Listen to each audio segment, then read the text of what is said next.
As stock surged on Monday, CNBC's Jim Cramer knew he had to explain what triggered the recovery after the prior week's big declines. The Dow Jones Industrial Average, PS. How does a market go from dismal and dejected on Friday to beyond exuberant on Monday, the Mad Money host said. With that question in mind, Cramer explained the four drivers that brought stocks out of their Friday rut, including the stabilizing stock of Facebook. Washington has set its fangs into Facebook, and the stock took a big dive when something that was reported already, an FTC investigation, was reported again, he said. Hey, is that not the classic oversold thing, when we already know something's happening and it still goes down, when it's reported again? Todd Penegor, CEO, Wendy's. Few people expected U.S.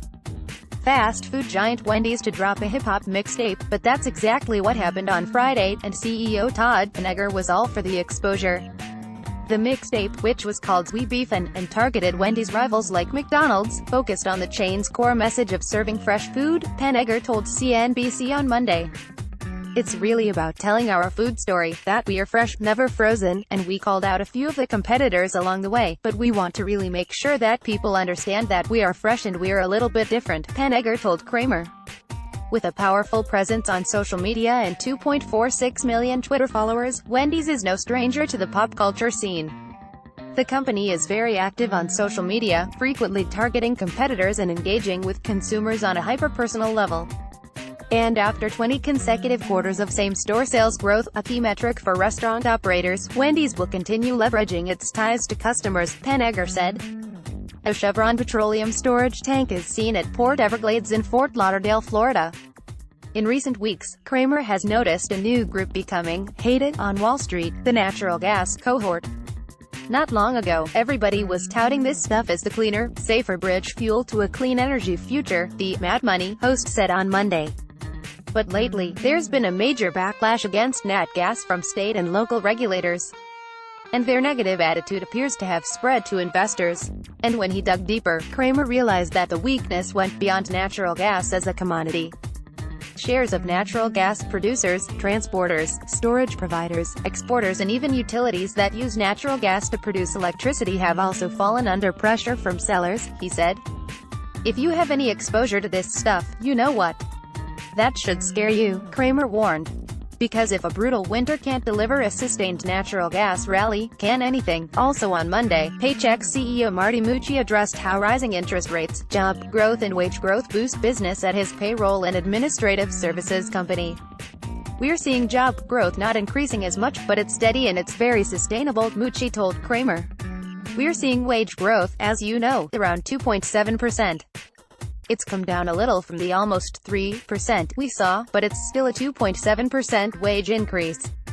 Those two things are very positive for us, that's for sure, and while wage inflation worries some investors due to the increased potential for more rate hikes by the Federal Reserve, Mucci said the steady-as-she-goes trend was beneficial so far. I think if we can stay in that 3% range, I think that's a good thing, the CEO said. That's going to get consumers to feel better about saving and buying more, and that's just going to spur more small business growth because of the growth in demand for services.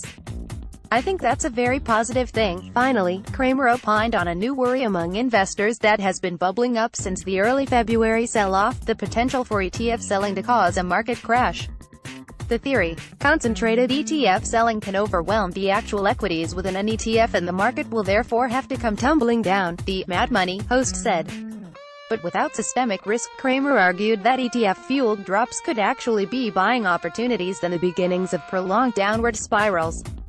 In short, being nimble when stocks get oversold can be a terrific way to make money. You have to be willing to go where others fear to tread, Cramer said. As long as there's no systemic risk, any kind of monster pullback related to ETF selling is going to create buying opportunities that people are going to take advantage of.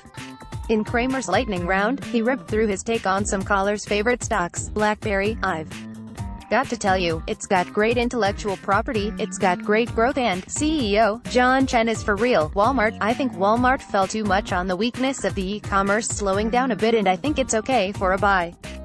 Should go back to the mid-$90s. Disclosure: Cramer's charitable trust owns shares of Facebook. Questions for Cramer? Call Cramer, 1-800-743-CNBC. Want to take a deep dive into Cramer's world? Hit him up. Mad Money Twitter, Jim Cramer Twitter, Facebook, Instagram. Find questions, comments, suggestions for the Mad Money website. Madcap@cnbc.com.